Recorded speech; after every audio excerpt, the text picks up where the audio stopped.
Assalamualaikum warahmatullahi wabarakatuh. Pada abad ke-6 Masehi, Jazirah Arab berada dalam masa yang disebut jahiliyah, zaman kebodohan dan penuh kesyirikan. Masyarakat menyembah berhala, melakukan peperangan antar kabilah, serta tidak memiliki aturan hidup yang adil. Di tengah kondisi itu, lahirlah seorang bayi bernama Muhammad bin Abdullah pada tahun 570 di kota Mekah. Beliau dikenal jujur, amanah, dan bijaksana sehingga mendapat gelar Al-Amin. Pada usia 40 tahun, Nabi Muhammad menerima wahyu pertama di Gua Hira melalui malaikat Jibril. Wahyu tersebut adalah surat Al-Alaq ayat 1-5, yang memerintahkan manusia untuk membaca dan menuntut ilmu. Inilah awal turunnya Al-Quran sebagai pedoman hidup. Awalnya, dakwah Nabi disampaikan secara sembunyi-sembunyi. Beliau mengajak keluarga dan sahabat terdekat untuk menyembah Allah yang esa.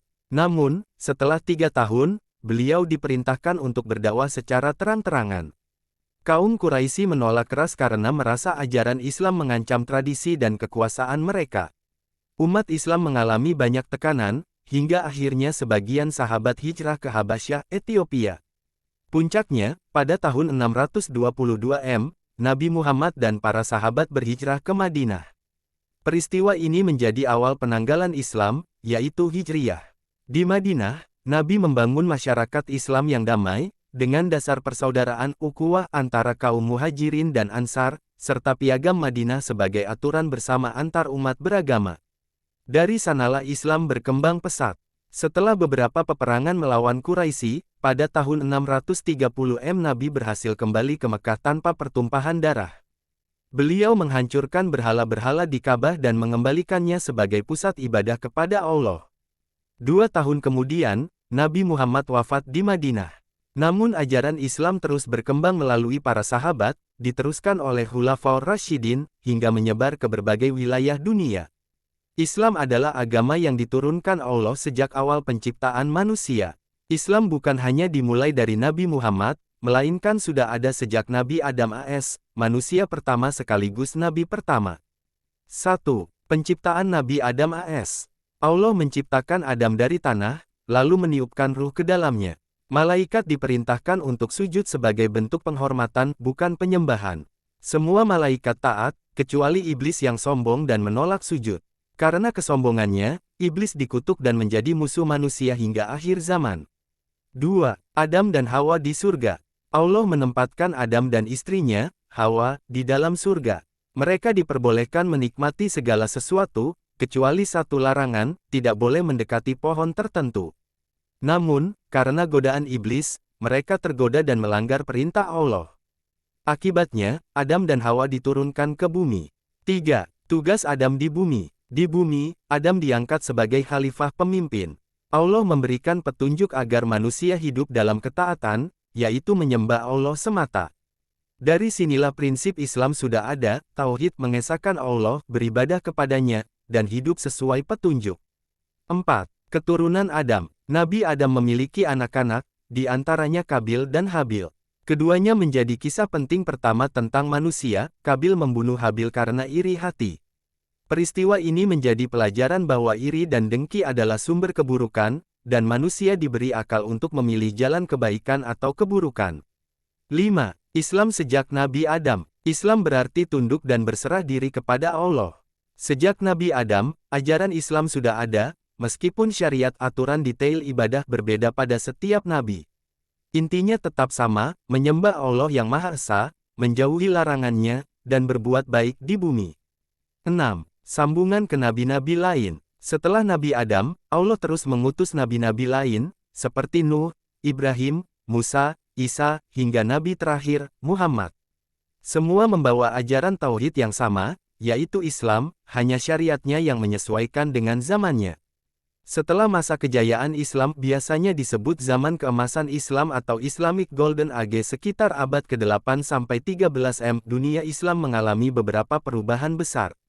Kemunduran politik. Kekhalifahan Abbasiyah mulai melemah karena perebutan kekuasaan, pemberontakan internal, serta munculnya kerajaan-kerajaan kecil yang memisahkan diri. Serangan dari luar, seperti Perang Salib abad 11-13 dan invasi Mongol 1258 yang menghancurkan Baghdad, membuat dunia Islam kehilangan pusat peradaban utamanya.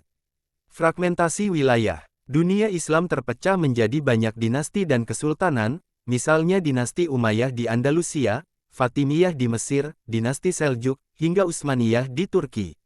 Meski terpecah, masih ada daerah-daerah yang tetap kuat dan berjaya. Kebangkitan Kesultanan Besar. Setelah kehancuran Abbasiyah, muncul kekuatan baru seperti Kesultanan Mamluk di Mesir, kemudian Kesultanan Utsmaniyah Ottoman, yang berdiri pada abad ke-13 dan bertahan hingga abad ke-20.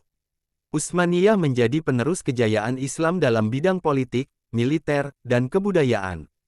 Kemajuan ilmu berlanjut di beberapa wilayah.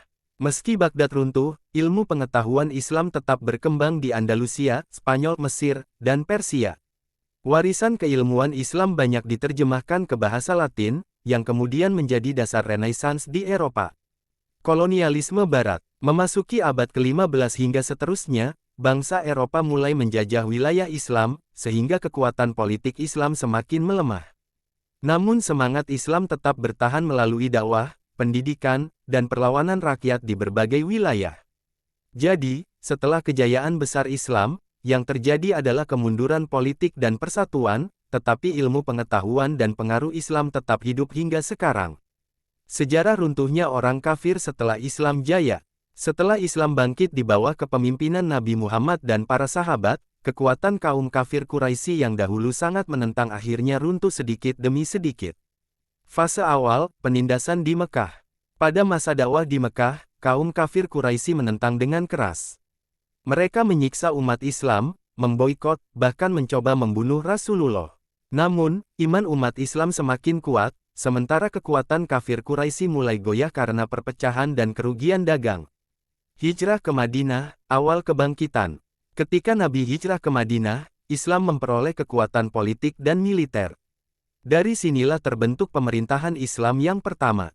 Perang-perang besar seperti Badar, Uhud, dan Khandaq menjadi saksi bagaimana kaum kafir Quraisy berulang kali kalah walau jumlah mereka lebih banyak. Perjanjian Hudaibiyah. Kaum Quraisy terpaksa mengakui eksistensi umat Islam sebagai kekuatan besar. Perjanjian ini justru membuka jalan bagi semakin banyak orang masuk Islam. Fatu Makkah Pembebasan Mekah, 8H630 M. Inilah puncak runtuhnya kekuatan kafir Quraisy. Rasulullah bersama pasukan Islam memasuki Mekah tanpa peperangan besar.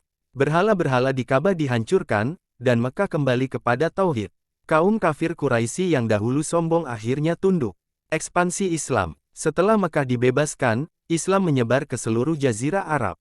Suku-suku yang sebelumnya kafir berbondong-bondong masuk Islam. Kekuatan Romawi Timur, Bizantium, dan Persia yang juga kafir kemudian dikalahkan oleh umat Islam pada masa Khulafaur Rasyidin.